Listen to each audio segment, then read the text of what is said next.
K9 German Shepherd refuses to let newborn sleep alone when the parents find out why. Ember W, they call the police. He wouldn't leave the baby's side every night. The retired K9 German Shepherd stood guard beside the crib, ears alert, eyes focused, body tense.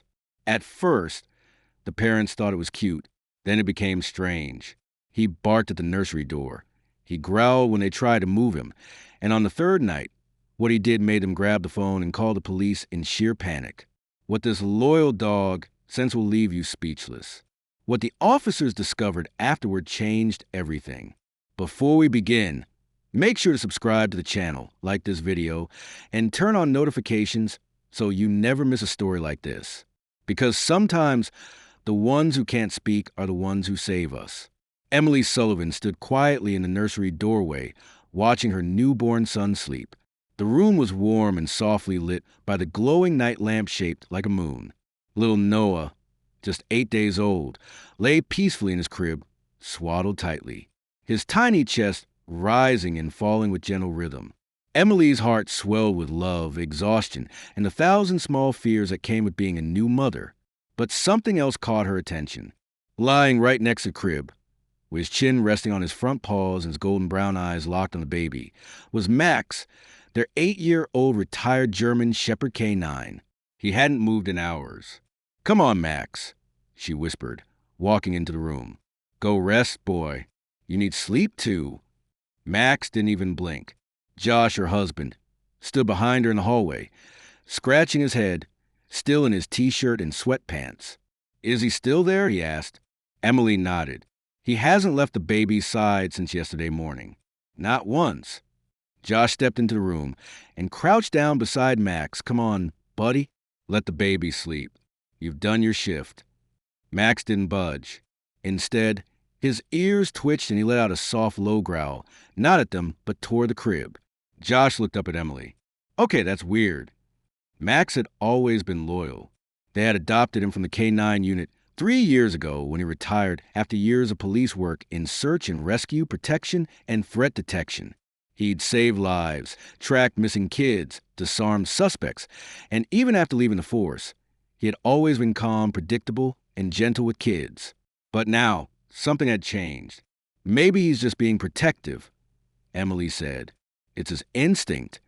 Josh shrugged. "Maybe. Still, it's kind of intense." That night, they tried closing the nursery door to let Noah sleep without disruption. Max didn't take it well. He sat outside the door and scratched. When that didn't work, he barked loud enough to wake the baby and half the neighborhood. Emily opened the door again, flustered. "Max, please. What's going on with you?" Max pushed by her, trotted to the crib, sat down and resumed his silent guard. And when Emily tried to lead him away, he growled again, not aggressive, just firm. He was trying to say something. The following morning, after a sleepless night, Emily fed Noah and placed him back in the crib. She turned to grab her coffee, and by the time she turned around, Max was already lying next to the crib again, tail still, breathing shallow. That's when she noticed it. Max wasn't just watching. He was listening, his head tilted slightly, eyes scanning the baby's chest like he was counting each breath. And then, as Noah fell asleep, Max stood up stiff and pressed his nose against the bars of the crib. He let out one bark. Just one. Emily froze, her cup still in her hand. Then Max barked again, louder this time, and began pawing the side of the crib, whining low and sharp. Emily rushed forward. "Noah." The baby wasn't moving. His face looked pale, his lips slightly tinted with a bluish hue. Heart pounding. Emily scooped him up and screamed, "Josh?" Josh came running in, eyes wide. "What's wrong?" "Noah, he's not breathing." Josh grabbed the phone. Emily shook Noah gently, panicked, sobbing, then a sharp inhale, a tiny gasp. Noah coughed and began to cry. Emily fell to her knees, holding her baby close, tears spilling down her face. Max stood beside her, whining softly, his head pressed into her arm. "He saved him," she whispered, her voice breaking. "He saved our baby." Josh dropped the phone, stunned. They called the doctor, then the pediatrician. When the test came back clean and nothing seemed out of place, they called the police, not to report crime, but to report miracle. When Emily told the officer what Max had done, there was a long silence on the line. Then the officer said, "Ma'am, we need to come see him ourselves." By noon, the police were at the front door. Emily held Noah tightly in her arms, his tiny breasts now steady but shallow. Josh stood beside her, pacing. Max sat silently at their feet, staring toward the nursery like he was still on duty. 2 officers stepped into the house. The older one, Sergeant Michaels, had a kind but weathered face. The younger officer, Reyes, in his 20s, had curious but respectful eyes. They had both served with Max in the past. Michaels had been his handler. "It's been a while," Michaels said, kneeling in front of Max. "Hey, buddy." Max's tail thumped once, but his body stayed rigid. He wasn't in the mood for reunions. "We didn't know who else to call," Emily said. "It just didn't feel normal. He knew the baby had stopped breathing before we did." Michaels looked up, his expression serious. Max wasn't trained for infant care, but his scent training was exceptional. He could smell what humans couldn't, even medical shifts. Josh spoke next, his voice shaky. "We had the pediatrician come. She said Noah's fine, his vitals are normal, no signs of trauma or illness, nothing." Michael stood up, and yet Max is still guarding him. Reyes glanced toward the nursery. "Can we take a look?" Emily nodded. They stepped into the room. The officers scanned the space. Nothing suspicious. A clean, cozy nursery. Bookshelf, changing table, stuffed animals, soft blue walls with cloud decals. But Max didn't follow them in. He stood at the threshold, growling low again. Michaels watched him carefully. "That's not fear. That's warning." "Warning of what?" Josh asked, tension in his voice. "There's nothing in there. No gas leak. No mold. We had everything checked before Noah was born." Reyes leaned over the crib. "You said he barks mostly at the crib, right?" Emily nodded. Reyes looked under it. Around it. He tapped gently on the wooden frame, then paused. "What's this?" From beneath the crib, he pulled out a baby monitor, the secondary one they had set up during their first night home. The one Emily had forgotten about. It had fallen down behind the crib, wires tangled, blinking red. "That's odd," Reyes muttered. Michaels walked over. "We use this model in some of our surveillance tech. It emits a low frequency when recording, not harmful to humans, but a dog's hearing." He looked at Max, who growled again, ears flattened. "That explains the agitation," Reyes said, "but not the baby's breathing episode." Emily sat down, rocking Noah gently. "He's had tiny moments like that since we brought him home. Just quick pauses in breathing. We thought it was newborn stuff." "It might be," Michaels said gently, "but Max doesn't react to small things. Not unless he's sure it's dangerous." Josh frowned. "So, you think there's more to this?" "I think Max doesn't trust this room," Michaels said. "Not just a monitor. Something else." As if on cue, Max got up, walked into the room for the first time, and went straight to the back wall. He sniffed, scratched once, then sat. Everyone turned. Michaels moved quickly. He ran his hand along the drywall and knocked hollow. He pressed harder. The panel shifted. A hidden compartment. Reyes helped pull it open. Inside was a small cavity lined with insulation, and buried deep inside, something metallic glinted in the light. A device, small, wired, blinking red. Emily gasped. "What is that?" Reyes stepped back, voice tense. "That's not a baby monitor." Michaels leaned in. "That's a surveillance bug. Audio transmitter. Military grade." Josh stared, stunned. "You're telling me someone's been listening to us since we brought our baby home?"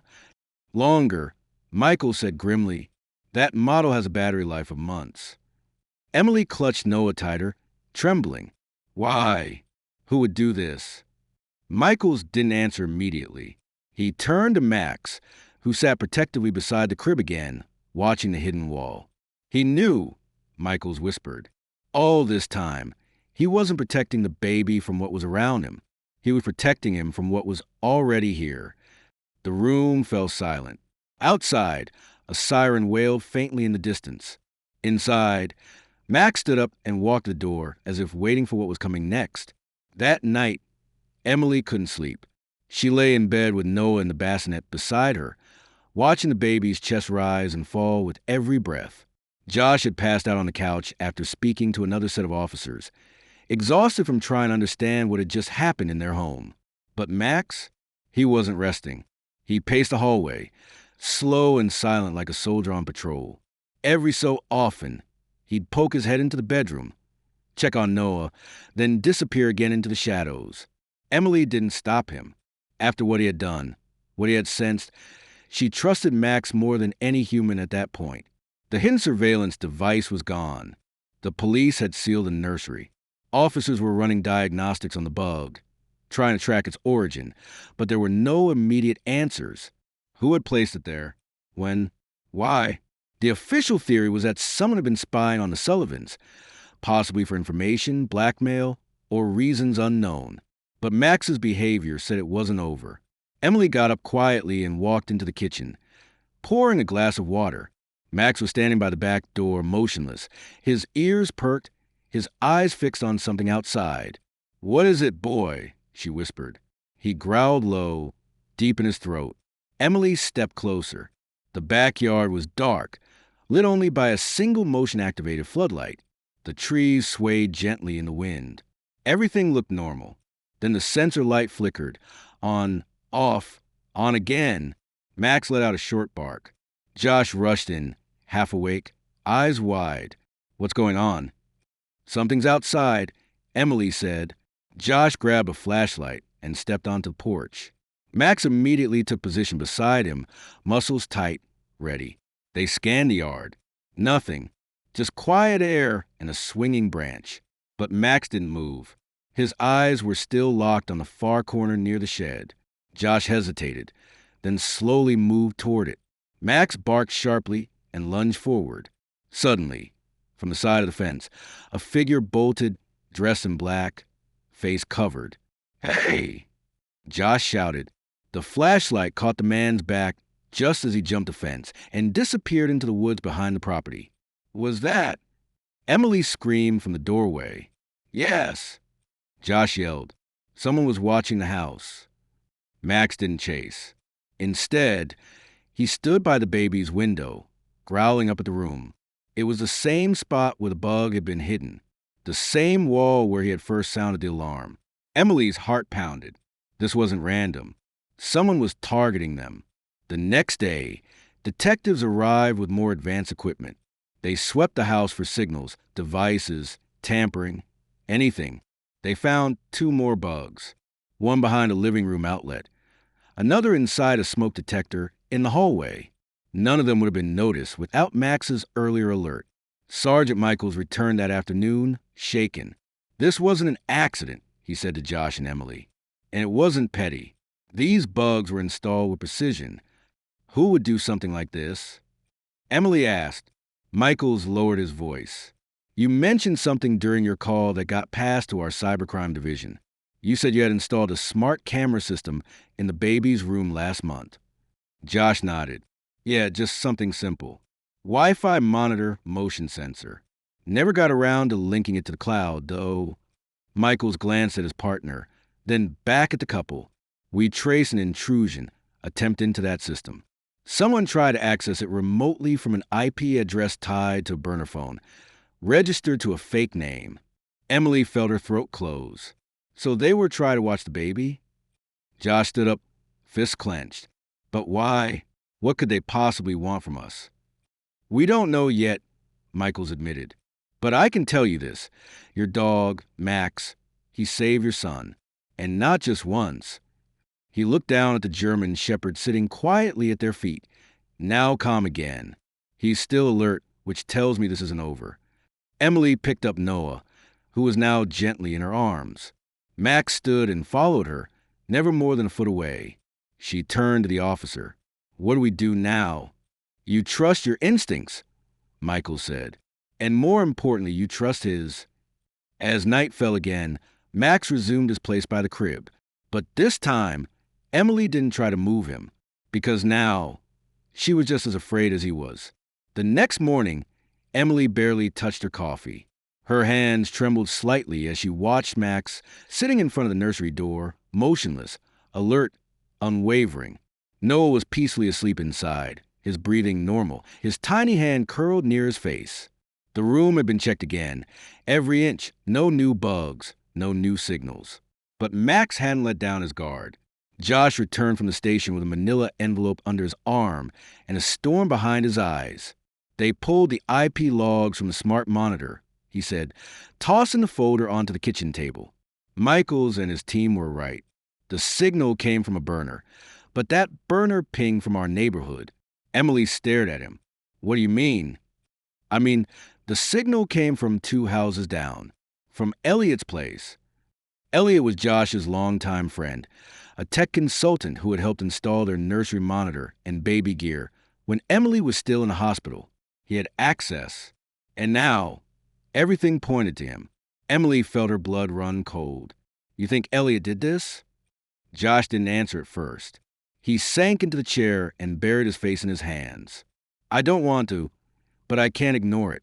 He knew our schedule. He helped install the system. He was even here alone. Remember the day we had to rush back to the hospital for the feeding specialist? Emily's breath caught. That was 2 weeks ago. She hadn't thought twice at the time.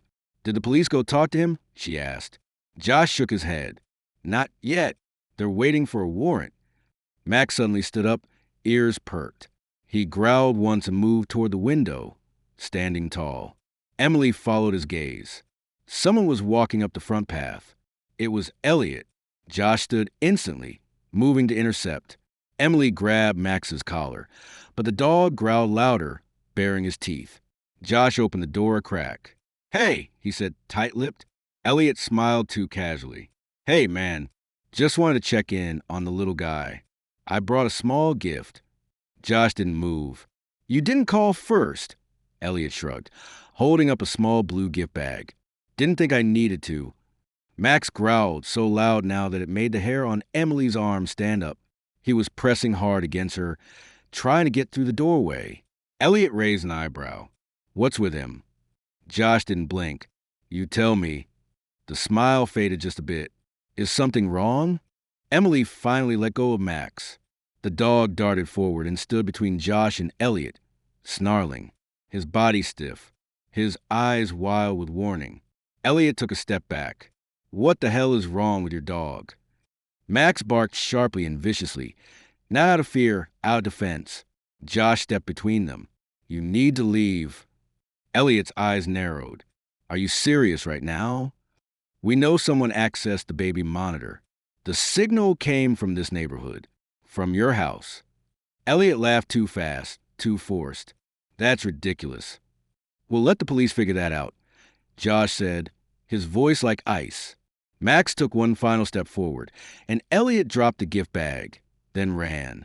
Josh shouted after him as Max barked furiously, pulling against the porch rail, but it was too late. Elliot was already halfway down the street, disappearing behind the corner. Emily stood frozen in the doorway, her hand clutched to her chest. It was him all this time. It had been someone they trusted. That night, Michaels came back with 2 detectives. They dusted the dropped gift bag for prints. They searched the neighborhood, but Elliot had vanished. His apartment was locked, his phone off, his car still in the driveway. Abandoned, but the damage was done. They found audio files later, hours of recordings from inside the nursery. Noah crying, Emily singing, Josh talking about passwords, work, banking, everything. They had been watched, studied, stalked, and Max, he had known from the start. Michael sat beside the dog that night, gently stroking his fur. I don't know how you knew, but you kept them safe. Max let out a soft huff and rested his head on Michael's knee, eyes never leaving the hallway where the baby slept. He's not done watching, Emily said from the doorway, holding Noah close. He'll never stop. Michael nodded. No, he won't. Outside, the wind began to howl again, but inside that house, Max stood like stone. Because in his world, danger doesn't end when the door is locked. It ends when the ones he loves are safe and not a second before. For the next 2 days, the Sullivan home became a fortress. Plainclothes officers were stationed across the street. Surveillance vans rotated shifts. The front door remained locked, the windows sealed, and Max, ever vigilant, never strayed more than 10 feet from Noah's crib. Emily barely slept. Josh barely ate. The fear no longer came from the unknown, but from knowing too much. Elliot was still missing, and every hour that passed without a trace made it worse. Then came the call. Sergeant Michaels returned just after noon, with 2 agents from the Department of Homeland Security. They weren't in uniform, but their presence filled the living room like a thundercloud. "We've uncovered something," one of them said, laying out a folder on the table. "And it's not just about your baby." Emily leaned in slowly. Inside were photos, satellite images, bank transfers, encrypted chat logs. Josh scanned them, confused. "What is all this?" Michaels answered. Elliot wasn't acting alone. He's part of a network. "A network of what?" Emily asked, holding Noah tightly against her chest. The agent looked at them carefully. "Espionage." Silence. "Elliot's been under surveillance for months," the other agent explained. "He's suspected of stealing sensitive tech data from various American companies. He uses personal relationships to gain access to homes, offices, devices, and install surveillance bugs." Josh's stomach dropped. "So, this had nothing to do with Noah?" "Not directly," the agent said. "But your home became an access point. Your baby's monitor was a backdoor into your internet network. From there, Elliot could access files, cloud drives, encrypted messages." "But why us?" Emily asked. "We're not important." Michaels looked at Josh. "You work in software design, right?" Josh blinked. "I work for a medical tech firm. I've been leading development on a biometric encryption platform." The agent nodded slowly. "That's exactly what they were after." Emily gasped. So they weren't targeting Noah. They were using him as a cover. Max growled softly. Josh dropped into a chair, overwhelmed. "He used our friendship, our baby, just to get close to the software." Emily looked down at Max, who now sat by the door, ears alert. He knew all along. Michael smiled faintly. Max's soul has always been more than just a dog. He was trained to detect stress chemicals, irregular behavior, even faint magnetic fields. He's built to sense danger, even before it happens. That night, the house went quiet again, but it wasn't peace. It was a heavy quiet before a storm. At 2:46 a.m., Max stood up suddenly. He padded to the window, sniffed, then growled deep and loud. Emily sat up in bed, startled. "Max!" Josh opened the nursery door and found Max standing in front of the crib, his hackles raised. The baby was fine, but Max wasn't looking at the baby. He was looking up at the ceiling vent. Emily gasped. "There's someone in the attic." Josh grabbed the phone. "Michaels, now. Someone's in the house." Max barked and jumped, scratching at the ceiling. Josh grabbed a bat and climbed to the attic hatch. Slowly, quietly, he pushed the panel open and peeked in, then froze. A shadow moved. Someone was there. "Don't move," Josh yelled, but the figure dropped down and ran through the hallway, past the nursery, and toward the back door.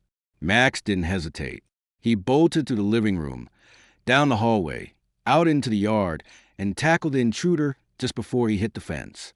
The man screamed as Max pinned him, barking fiercely, jaws snapping just inches from his neck. Police swarmed in moments later. Flashlights, handcuffs, orders shouted, chaos. But Max never let up until the man was restrained. It was Elliot. He had come back to finish what he started. Michael stood over him, breathing hard. "You just made the biggest mistake of your life." Elliot said nothing, but Max stood between the officers in the house, panting, blood on his snout, eyes still burning with instinct. Emily ran out, Noah in her arms, shaking. Josh met her halfway. "He saved us again," she whispered, her voice breaking. "No," Josh said softly. "He saved our lives every single time." Inside, as dawn began to break, Max returned to the nursery and finally laid his head down beside the crib, still silent. And for the first time in days, at peace. The morning sun rose slowly over the quiet neighborhood, casting golden light over the front lawn still marked by police boot prints and tire tracks. The chaos from the night before had settled into a strange calm, the kind that comes after surviving something you never thought would touch your life. Emily watched from the kitchen window, Noah asleep in her arms, while Josh stood beside her holding a fresh cup of coffee. Neither of them would drink. They hadn't spoken much since the arrest. What was there to say? Elliot, a friend they had trusted, welcomed into their home, into their nursery, had been taken away in handcuffs after attempting to infiltrate their house for a final time. If it weren't for Max, they never would have known. If it weren't for Max, they might not be standing here. Max lay at the foot of the crib now, eyes closed, chest rising and falling in soft, peaceful breaths. His body was tired, older than before, but there was no mistaking the quiet alertness still tucked beneath his calm. The doorbell rang just before noon. When Josh opened it, Sergeant Michael stood there in full uniform, flanked by 2 other officers and a woman from the mayor's office. Behind them stood the black SUV with the K-9 unit insignia on its door. "Can we come in?" Michaels asked with a warm smile. Josh nodded, stepping aside. Max slowly lifted his head and padded toward the living room. When he saw Michaels, his tail wagged just once, dignified, not excited. Michaels crouched down and ran a hand along Max's thick fur. "Hey, partner, you really outdid yourself this time." Emily and Josh stood together, unsure of what was about to happen. The woman from the mayor's office stepped forward. "On behalf of the city, we wanted to present something small to honor what your dog did, not just as a protector, but as a guardian for your child and for this community." She reached into a case and pulled out a gleaming metal medallion. It wasn't large or flashy, just a polished medallion with the city's crest engraved in the center. Around the edge, the words, "For unshakable loyalty and bravery." She bent down and gently clipped it to Max's collar. He stood still, noble, quiet, as if he knew what it meant. Michael stood, clearing his throat. "We've worked with a lot of K-9s over the years, and some of them, like Max, go beyond what they're trained to know." He didn't just detect threats. He understood them. He didn't just protect your son. He made sure this house never stopped being safe. Josh's eyes welled up. He couldn't speak. Emily wiped a tear. "We thought we were taking care of him, but the whole time, he was taking care of us." Michael smiled softly. That's how it always is with the best ones. After the officials left, the house felt different. Still quiet, still healing, but lighter. Josh installed new cameras, a fresh security system, and a completely isolated baby monitor with military-grade encryption. Every precaution was taken, but deep down, they both knew the real safety didn't come from tech. It came from Max. That evening, Emily sat on the floor beside Max in the nursery. Noah lay in the crib, cooing softly in his sleep. "You know he watches you, right?" she said softly. "When you're not looking, he already trusts you more than anything in the world." Max let out a soft groan and rested his chin on her knee. Josh walked in a moment later, holding something behind his back. "We thought maybe he deserved more than a medal." Emily looked up as Josh revealed a brand new orthopedic dog bed, soft, elevated, and surrounded by blankets. Max sniffed at once, then looked at the crib. He walked to the bed, sniffed again, then laid down, still positioned perfectly to see Noah through the bars. "I guess it'll take some time," Josh chuckled. "No rush," Emily whispered. "He'll rest when he knows we're safe." And that night, for the first time in weeks, Max slept deeply. Not because the danger was gone, but because for now, his family could finally breathe. 3 years later, the house was filled with laughter. Noah, now a toddler with messy blonde curls and a crooked smile, ran barefoot to the backyard, clutching a toy police badge behind him. Slower but determined came Max, his fur grayer, his steps heavier, but his eyes still sharp and full of purpose. "Come on, Max." Noah shouted, giggling. "You've got to protect me." Max barked once playfully, then trotted after him, tail wagging. From the porch, Emily watched with a soft smile. Josh wrapped an arm around her shoulders, both of them silent, hearts full. They had moved on, yes, but they never forgot. The cameras were still up, the scars still existed, but so did Max, still standing guard, still watching. Noah fell to the grass laughing. Max reached him, laid beside him, and rested his head across the boy's tiny legs, letting out a long sigh of peace. Emily took a photo of the moment, knowing what it meant. A hero and the life he saved, still together,